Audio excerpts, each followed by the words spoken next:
यह कविता महज एक कविता नहीं, कुछ प्रश्न हैं जो मैं समाज से करना चाहूँगी अपनी इन चंद पंक्तियों के ज़रिए। तो शुरुआत कुछ यूँ होती है। बच्ची थी मैं जब तुमने कहा था, नज़रें झुका कर रखना बच जाओगी, और मैंने मान भी तो लिया। फिर क्यों वो हाथ मेरे हाथों को छूते छूते मेरे सीने तक पहुँच गए। हे पुरुष सत्ता, मैं डर गई। तुमने कहा कि बड़ी हो रही हो, कम बोलो, धीमे बोलो, दौड़ो मत, ये मत करो, वो मत करो, दुपट्टा ओढ़ लो। हाँ, दुपट्टा ओढ़ लो, और मैंने ओढ़ भी तो लिया।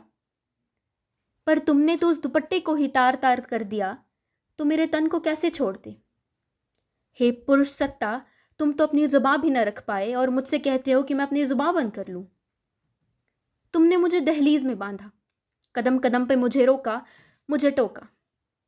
मेरी रूह को तो रोक लिया, पर मेरी सोच को न रोक सके। हे पुरुष सत्ता, अपनी इस हार से इतना बौखला गए कि मेरी शामों की आज़ादी ही छीन ली। या फिर तुमने खुद पर से ही भरोसा खो दिया जो तुमने ऐसा किया।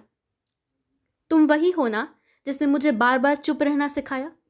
लड़की बहक जाएगी, लड़की बिगड़ जाएगी, तुम्ही ने तो समाज को बताया। तुम्ही ने तो मेरे लिए कपड़े चुने और मेरे लिए सोच भी चुनना चाहा। तुम्ही थे ना जिसने बार बार मैं कमज़ोर हूं ये बताना चाहा।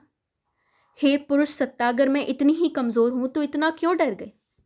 कहीं मेरे आवाज़ उठने पर अपनी बेलगाम सोच को लगाम लग जाने की तस्वीर से तो नहीं डर गए। कहीं तो तुमने मुझे गाय से सीधी बताया, और कहीं तुमने द्रौपदी के ही चरित्र पर उंगली उठाया। कभी तुमने मुझे गृहिणी कहकर दहलीज में बांध लेना चाहा, तो कहीं तुमने मेरे अस्मत को छलनी कर मुझे बाजारों में बेचना चाहा। हे पुरुष सत्ता, अपनी अहम में इतना खो गए कि अपने पापों की गिनती करना ही भूल गए। हे पुरुष सत्ता, मैं सीता नहीं उनके दुखों की धारा हूं। मैं द्रौपदी का अपमान नहीं, उनकी क्रोध की ज्वाला। हे पुरुष सत्ता, मैं किसी सशक्तिकरण का मोहताज नहीं, मैं खुद शक्ति का स्वरूप हूं। मैं केवल तुम्हारा आज नहीं बल्कि एक सुनहरे भविष्य का रूप हूं। हे पुरुष सत्ता, मैं सभी बुराइयों पर एक अचूक वार हूं, एक माँ की सुकून भरी दुलार हूं। मैं एक बेटी की मुस्कान, एक पत्नी का प्यार हूं। पर हे पुरुष सत्ता, एक प्रश्न है जो हर पल मेरे मन को विचलित करता है। जवाब तुमसे और इस समाज से चाहिए। क्या अपनी इस व्यथा के लिए सिर्फ मैं ही जिम्मेदार हूं। धन्यवाद।